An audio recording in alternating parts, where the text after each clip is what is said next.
And we're fortunate again to have my granddaughter, Alana McLaughlin, who has given us a youth perspective in terms of reading, recognizing that the state of Tennessee is the last in terms of literacy among the 50 states. And the reason we mention this, Alana, is primarily because we want you to address this issue of literacy in the state of Tennessee in terms of what we are trying to do in terms of making sure that more young people your age, and as we said earlier, 8 years old, more young people will be more familiar with what they have to do about reading.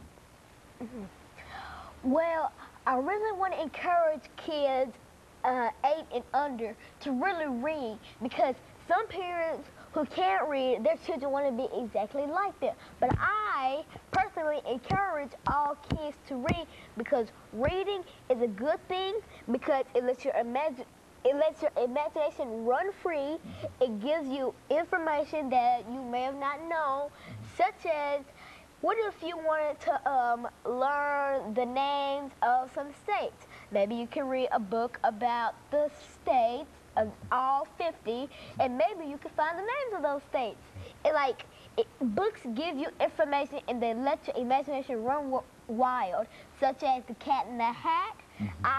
Personally, I love Green Eggs and Ham. I mean, not the food, but the book. I'm not a green eggs and ham eater. Go on, Alana, go on. Well, this is one of the books that I'm reading right now. It's called Mystery Owl by Judith St. George.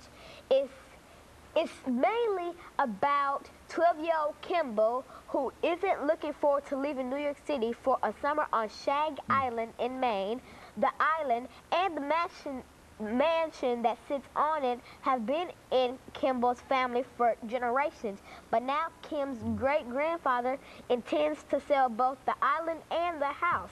Kim and her mother busy themselves with preparations, but when Mom is called away on business, Kim and great-grandpa find themselves alone on the island. Strange music, bright flashing lights, and an exotic parrot convince great-grandpa that he is losing his right mind, like his father before him.